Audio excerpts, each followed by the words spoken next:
Good afternoon, everyone, and welcome to the second last day of the AMPS conference. Hope everyone's well rested after a big day yesterday. We have another day filled with a keynote presentation. We have then additional research presentations, and we invite everyone to join our AGM this afternoon as well. So everyone's welcome to that. Initially, I would like to just acknowledge the traditional owners of the land on which we meet today, the Wurundjeri people of the Kulin Nation, and pay my respect to elders past and present. And it's a great privilege today to introduce our invited keynote speaker, Dr. Amanda Krause, and especially because she is my PhD advisor and has been a phenomenal mentor to me.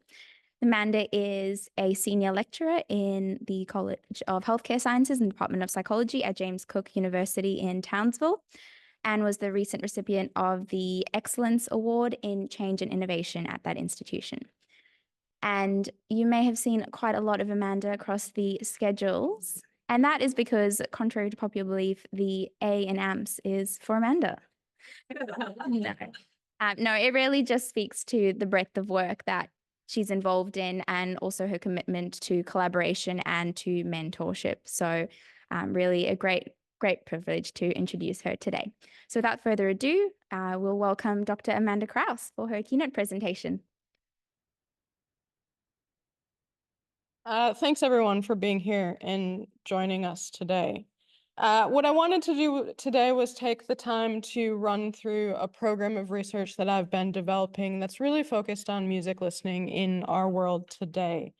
And to start with that, I just want to acknowledge that everyday listening is diverse and complex. The situations that we find ourselves in, the activities that we accompany music listening with are extremely diverse, and that can make it really challenging to understand everyday music listening, but it doesn't mean that we shouldn't try.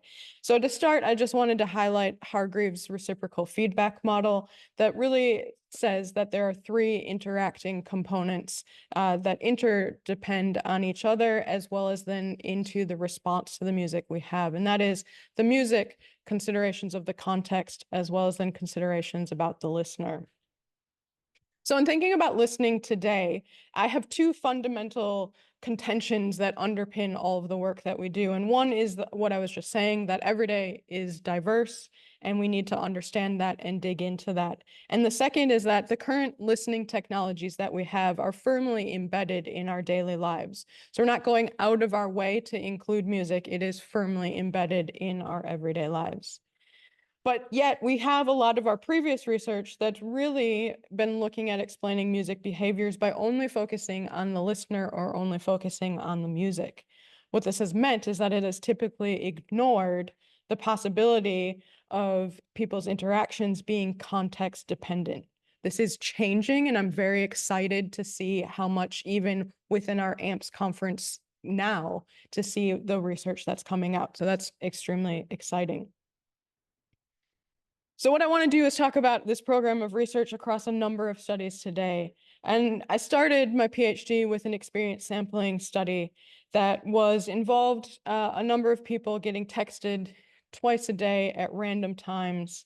And this ended up giving us a heap of data. And the biggest takeaway from this study, which was really just asking about whether people had heard music when they had gotten that text. And if they had, they filled out a number of things about where they were, what they were doing, how they felt.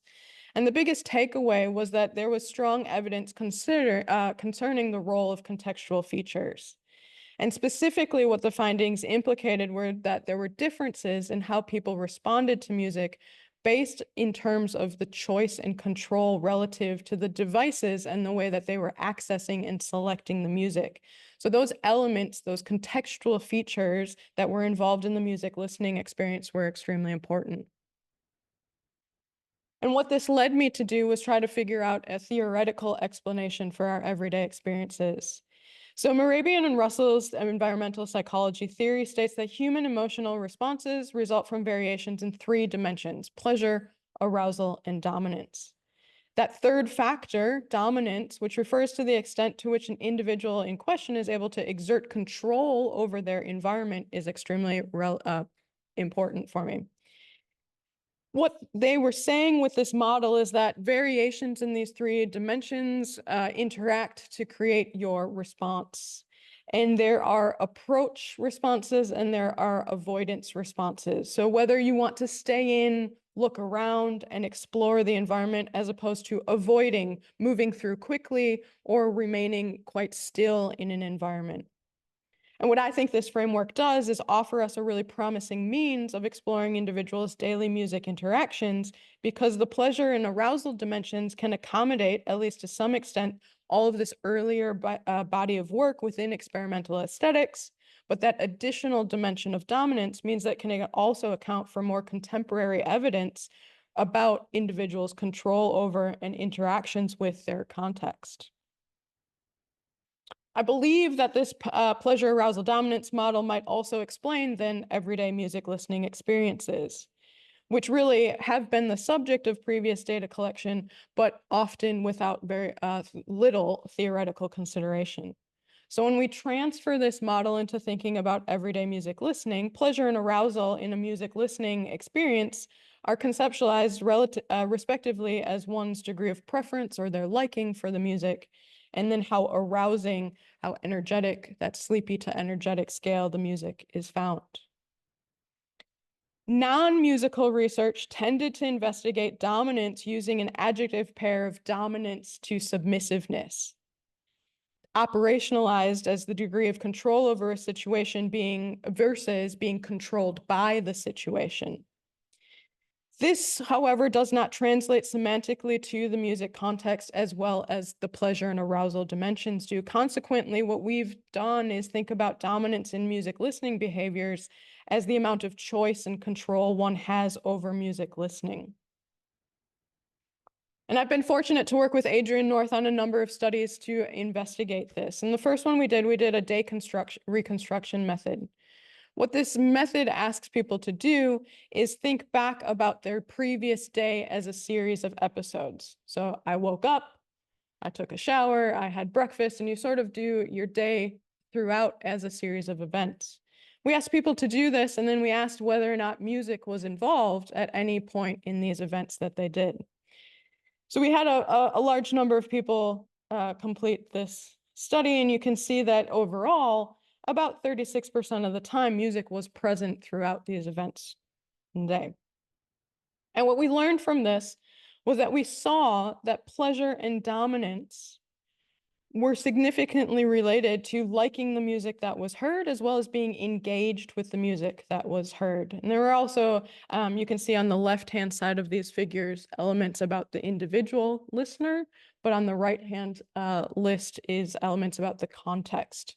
So it is important to consider location and activity in the device that was being used, but really our takeaway here was that there was strong evidence for dominance being something that was significantly related and having an impact on your listening experience. That was great. And what we then wanted to do was an actual experiment to actually dig into this a little bit further. So an explicit consideration of the role of the location element of the context that you find yourself in for listening to music in everyday life, as well as this idea of dominance operationalized as control over the music. So what we did was an ecologically in situ experiment where we had a 3x2 design. So we asked people to listen to 15 minutes of music in a particular situation. We had a group of people listening in the laboratory as a control condition, sitting in a quiet room listening to music. And then we took two of the most common activities that people reported listening to music, experiencing listening to music in everyday life: commuting on public transportation and exercising at the gym. The laboratory setting, as I said, that is the context of previous research, has deliberately tried to rule out the role of the environment, so we use that as a control situation. In the gym or on public transportation, we asked them to complete this listening task when they next found themselves in that location in question. Both dimensions, the music type, which I would say is, we asked people to listen to 15 minutes of music. That was either done through a playlist that I provided to the participants or a self-made playlist that they created. Both these gave rise to significant main effects. And what we see when we look at the pairwise contrast is that self-selected music was liked more than the music that was provided by the experimenter, reflecting that there is this greater dominance associated with having control over making your own playlist. And this was found even when we controlled for the familiarity with the music, which implies that the finding is more readily attributable to dominance than somebody's prior experience of that music. When we look at the location and look at the contrast here, we see that music was liked significantly more likely, more in the lab than at the gym, and more on public transport than at the gym as well. The laboratory to public transportation was a non-significant pairwise contrast. So that was about liking the music. We then also asked the same similar questions about liking their overall experience. And so here we see that pleasure, arousal, and dominance were all related to liking the experience, but so was the impact of the music. So we see that for their rating for control was positively related to the liking for their overall experience. So we see that higher control ratings were associated with higher ratings for overall liking, even when we account for those control variables. And again, we see support then for Morabian and Russell's theory. The significant association for liking the music and then liking the overall episode also indicate that liking music is related to one's overall experience in full. We see an interaction between the music type and the location. We see that the pairwise comparisons said that when they were in the lab, participants who listened to the experimenter provided music rated their liking significantly more than those who listening to their own music, which I think is a really interesting finding and maybe ties to what Xanthi was saying yesterday, where it maybe is being perceived as the experimenter has given me this thing. And remember, they're just sitting quietly in a room, which isn't really how we listen to music in our everyday lives. So from these studies, we have evidence then that dominance is important to understanding everyday musical behaviors and experiences. It is clear that it is related to matters of control and choice. However, conceptualizing dominance broadly as control means that the construct is not well defined. So then I set out on a study that aimed at defining the elements related to a listener's desire for control over the music that they encounter in everyday life. This was a mixed method study that had both a quantitative component and a qualitative component. The exploratory factor analysis of the quantitative item responses revealed 5 dimensions of the construct of control. These are shown on the left side of the screen. Elements of these 5 dimensions support previous research in that the items load onto ideas of the presence of other people, context, device, the selection method. However, the individual dimensions do not reflect these ideas as distinct constructs. Rather, the conceptualization of control is really a lot more nuanced. For example, items loading onto being personally in charge not only refer to the ownership and use of devices that allow for control, such as mobile devices and headphones, but also to listener actions that express control, such as regularly obtaining music and controlling the order of song presentation. Similarly, the use of differing technologies is also woven into the items pertaining to the selection by other people factor, suggesting that a simple dichotomy between choice, no choice, or my choice versus other people's choice is not sufficient. The results of a thematic analysis from the open-ended responses we collected reveal additional conceptualizations of having control in ways that we, as the researchers, had not considered yet. These are expressed on the right-hand side of the slide. You can see that some of them are the ones that are depicted in green do map onto the quantitative items. For instance, there are other areas as well. So for instance, participants thought about control not only as affecting one's mood, but also as something tied to identity. It is clear that most participants valued having control over the music they listen to in everyday life. And these were evidenced by generic statements about having control, quote unquote, means a lot, is always valued. But there also was a whole category of much more extreme replies. When responding about not having control, a few of these were, for example, a deprivation of free will, and, quote, worse than having nails being dragged down a chalkboard. Besides being amusing, the ability to control one's own listening, it seems these responses indicate an expectation of the ability to control one's own listening. Such responses might reflect the current digital listening landscape, which affords individuals a lot of control, as evidenced by the continual rise in streaming services and playlists. So, in thinking about music and how that fits in with our contemporaneous activities, what matters?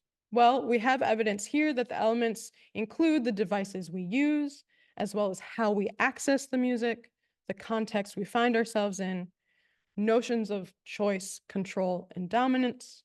And also, I think what we need to consider is music's function or the listener goals that they have. And that brings us to our current research that I'm conducting with a number of collaborators. So, in thinking about people's listening motivations, people are aware of what music they need to hear in different situations and at different times. As Denora in 2000 wrote really so nicely, people are their own DJs. They often select music that they think fits their purpose, the goal, or the situation in some way. Yet our understanding of the factors that influence contextual listening choices still requires a lot of research. In particular, we need knowledge concerning the activities that are associated with everyday listening and how the intention of the listening feature the listener's intention for that listening features relative to the accompanying activity and then people's responses. So that brings us to asking, what are people's intentions for the inclusion of music as an accompaniment to an everyday activity? And then how successful are people regarding their intentions? So with an honor student who's pictured here on the slide, Reese, we asked a sample of people to complete an online survey which had 3 parts. In particular, again, we pulled out the day reconstruction method to approach gathering data on people's 3 most recent listening events. For each of these 3 listening events, we asked people to tell us about the contextual details and to rate a whole bunch of things about their experience and the music, like their familiarity with the music they've heard, how intentional the inclusion of music was, how well the music fit with the situation, and also the degree that that situation was dictating their choice. So in asking people about 3 recent times, we got over 1,000 recent listening episodes to dig into. You can see here on the slide that some of these activities almost always involve music that are incredibly common, include things like studying physical activity when in a car and on public transport. A good majority of the time, we're also at home doing some sort of chore, like cleaning and doing laundry, preparing and eating food, or even playing games, reading, and relaxing. We can see the impact of digital listening technologies, the high use of streaming, and what has really caught my attention here was people's level of intentionality in their listening. On a 7-point scale, the sample mean was 6.34. It really didn't matter then what location they found themselves in, what device they were using. People were intentionally including music. And when we also look at the people's responses about their level of control, again on a 7-point scale, only 1% of the episodes were where people said they did not have any choice or control, answering a 1 or 2 on that 7-point scale. So we can see here we are not passive listeners. We are our own DJs, which of course then has implications for using music as a tool to promote well-being. Same study here, and if we look at the associations with intentionality, we see that when our music listening is more intentional, we believe that we are more successful at what we are trying to achieve. We believe that the music is more helpful and is more appropriate to the situation. There's greater connection here between the situation and our listening choices. In other words, we're not just listening to music that we like, that certainly is a part of it, but our choices are dictated by ideas of musical fit and social norms. And then in thinking here about the intentions and goals, this has led me to a collaborative current study, which I also want to touch on today. For a little bit of context here, we know that the data from research investigating musical engagement during the pandemic suggests a potential increase in the reliance on music for emotional purposes. This increased use during isolating and restricting conditions is really fascinating, particularly since we don't fully yet understand the conditions under which music listening, and particularly mobile music listening, fully supports self regulation. Prior to the pandemic, research examining how younger adults were using music to self regulate had settled on the proposition that music can be a useful technology for emotion regulation, and apps have been designed for this purpose. But despite the presumption that listening to music will help people feel better by enabling them to self regulate their emotions, such as intentionally choosing to listen to a piece of music to feel a different emotion from the one they are currently experiencing, we do have research that shows that it's not always a positive outcome. Music listening can be associated with sadness, depression, or anxiety, with emotion regulation strategy often determining whether the benefits are positive or negative. So, with this in mind, I'm really interested in looking at everyday music listening intentions and outcomes, particularly as they happen in situ.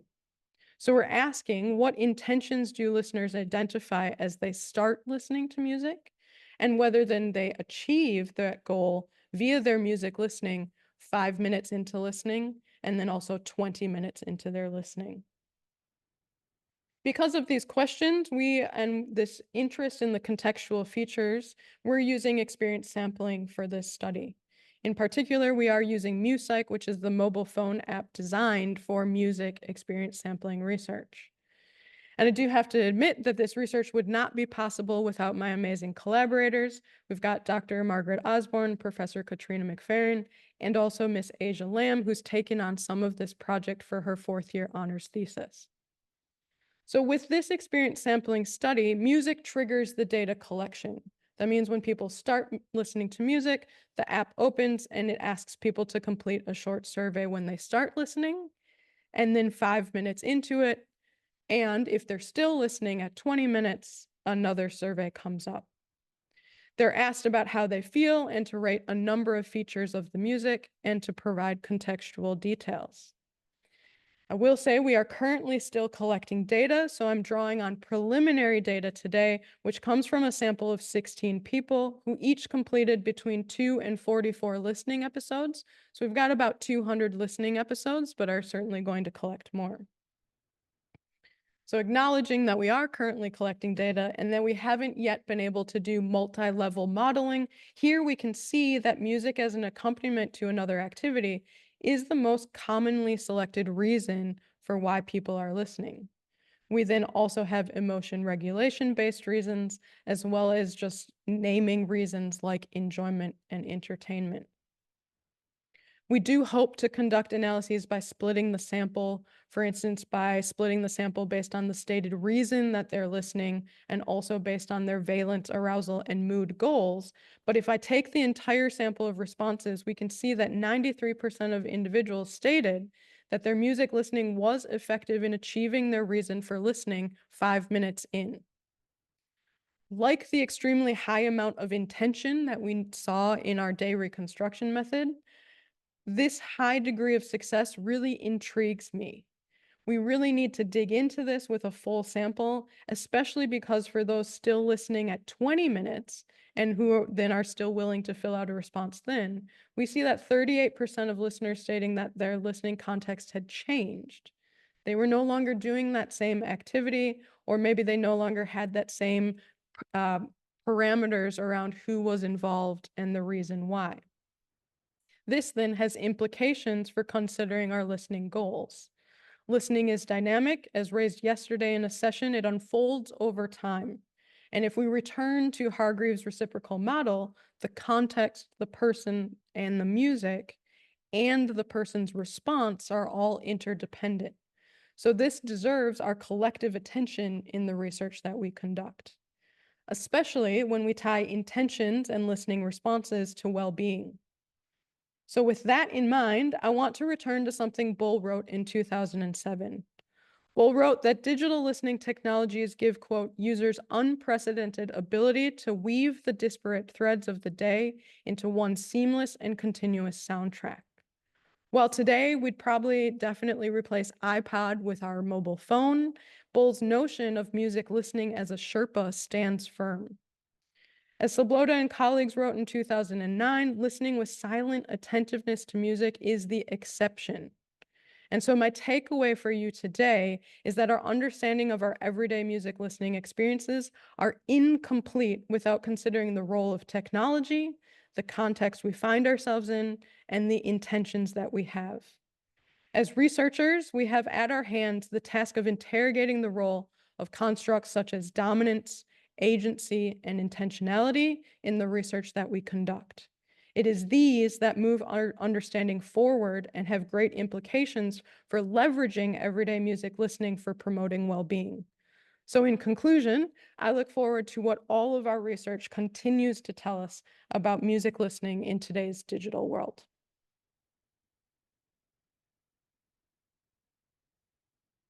Thank you so much, Amanda, for that incredible presentation and taking us on a bit of a journey through some of your research. So we'll now just pass it over to the floor if anyone has questions, and on Zoom as well. If you'd like to ask a question, please just put that in the chat.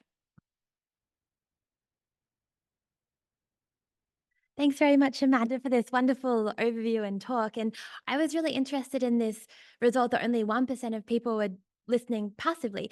And I was wondering if, because like if you put on a Spotify playlist in the background, you choose it intentionally at the beginning, but then you're kind of passively listening in that area. So I'm thinking in terms of like decision fatigue and like the idea of having to keep deciding what you're listening to.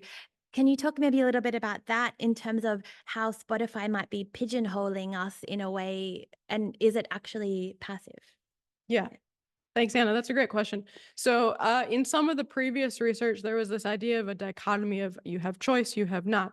And then if we think about our technologies, we have so many choices and continual choices. And so it is a choice to turn on a particular radio station and let that play. It is a choice to put on a playlist, to shuffle it or whatever. So it's such a nuanced, hard to completely tie. And what I loved about the study where we asked that open-ended question and we got things where people were referring to identity and mood in ways that I just had only thought, okay, you've chosen a playlist versus a particular song and all of these things. So it's so complex and we need to do a lot of work. There is this overwhelming amount of choice, and that's perhaps driving our ability to go, okay, in our streaming services now, there are pre-made playlists. So if I know that I want to feel better, I want a running playlist, I want that happy playlist or some of the ones that Diana was sharing with us yesterday, that is a choice. And then perhaps you are intentionally choosing that at the start, but changing as you go. And I think that's what's driving my interest in this study that we're currently doing with the ESM, where people in interviews have told us that their goal has shifted 20 minutes later. So while ESM is really great and gets us that in situ data, if people's goals are changing and we only get that goal intention at 0 minutes, we're not getting the full picture, and it'll take more work to do.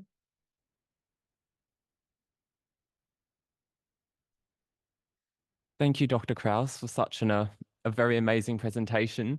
I just wanted to ask, with Professor Ian Cross's presentation yesterday, have you considered affiliation instead of the concept of dominance? So this is an interesting thing. I haven't considered that specifically, but we can see different researchers in our community using slightly different terms that I don't think are necessarily exactly equivalent, but definitely have overlapping features.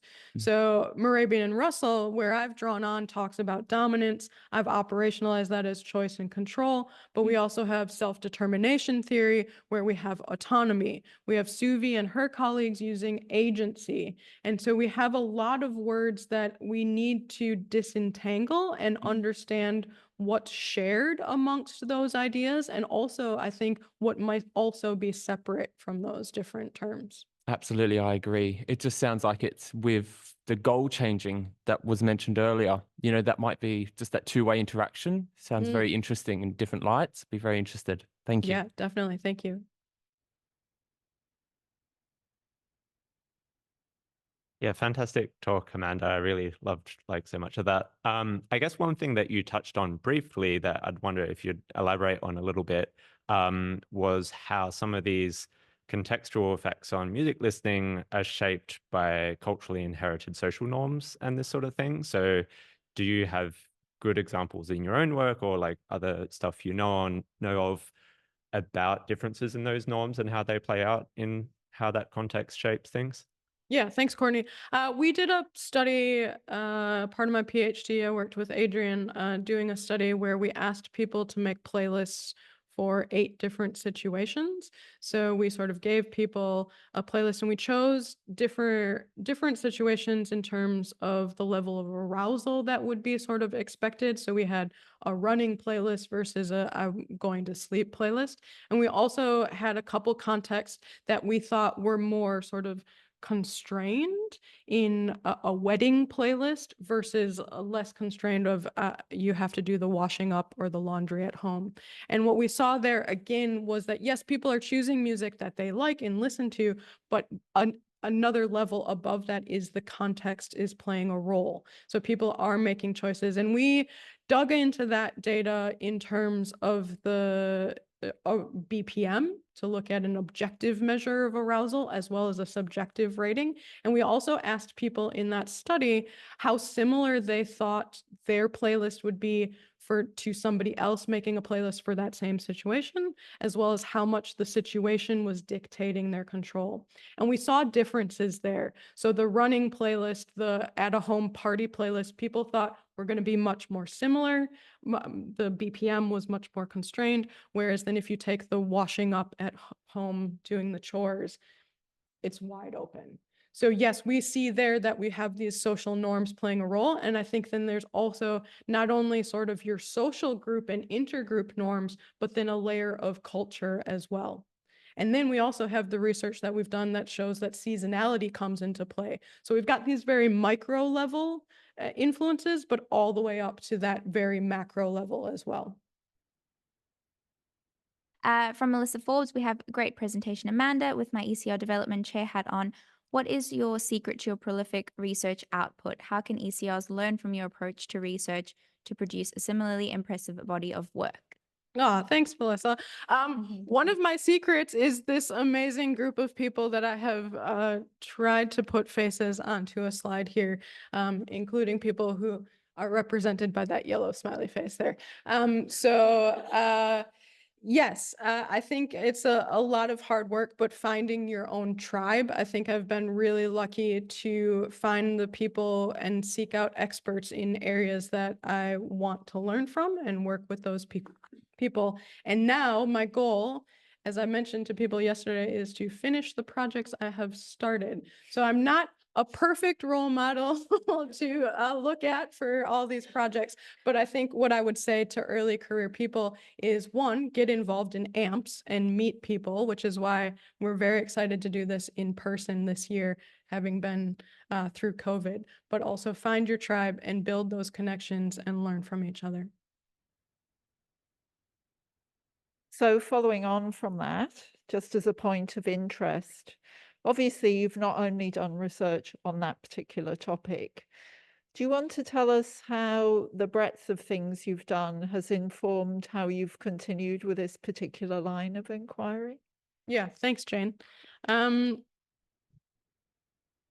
When I started my PhD, that was really looking at the digital listening technologies. And then I was fortunate to work with Jane on an ARC-DP that was more about music making. And that pushed me beyond music listening and really started me thinking about the well-being aspect. And I think that's then also driven some of the work that we've done around listening audiences.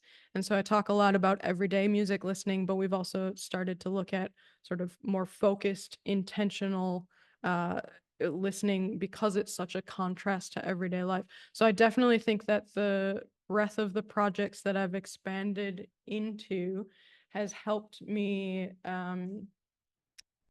think about the implications. And I think the way that sort of drawing some of these strings together to understand self-regulation from a well-being lens, and then those implications that we can have for our colleagues in allied health fields as well. So, working alongside clinical psychologists and working alongside music therapists to understand where music psychology can broaden out to have an impact. Thank you very much, Amanda, for such an enlightening talk. Now, I noticed on your screen you have stereotypes. Would you mind elaborate on that? Yeah. Thanks, Marjorie. I'm going to deflect that question as a plug for coming to listen to Kayla's presentation on Saturday. So we've got this really cool study that we've been doing, trying to understand stereotypes attached to fans of rap music.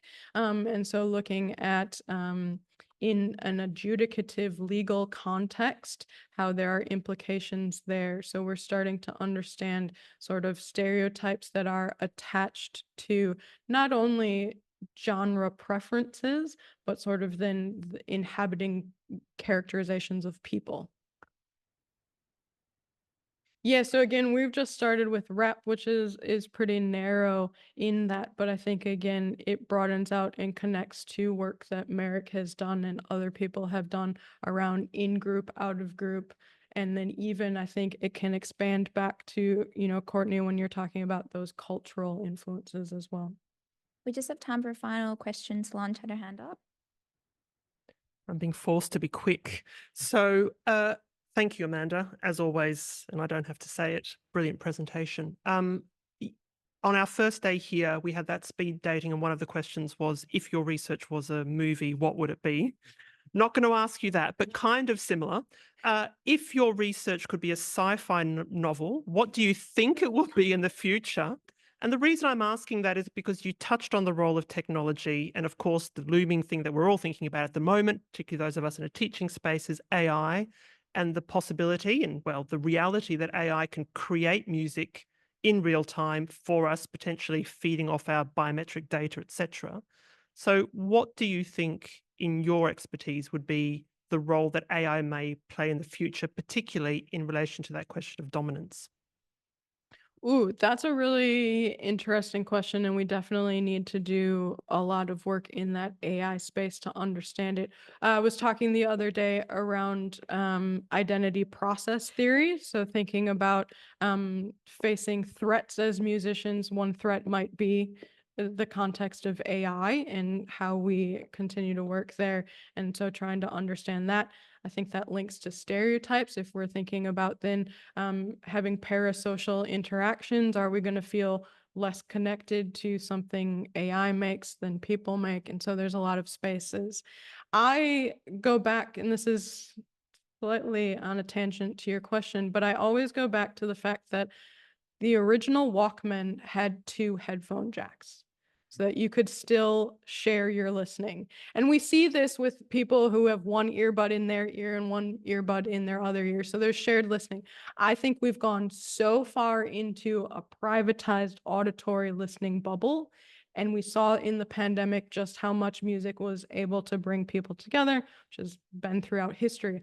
My prediction has been that we will swing back to more communal listening, and be it in live settings and recorded settings. I think we've just gone so far into a curated, privatized auditory bubble, but in using streaming services, we see some evidence that you don't always know what you're listening to because you've put on a playlist and it just keeps streaming. So there's varying levels of choice and attention there that I think we may actually become more deliberate with our listening and actually spend some more time doing focused listening because we've gone away from that. And Amanda is doing some work on collaborative playlist making as well in relation to that concept. With as well. Halo. All right. I'd just like to invite everyone to give Amanda a massive round of applause for that excellent keynote.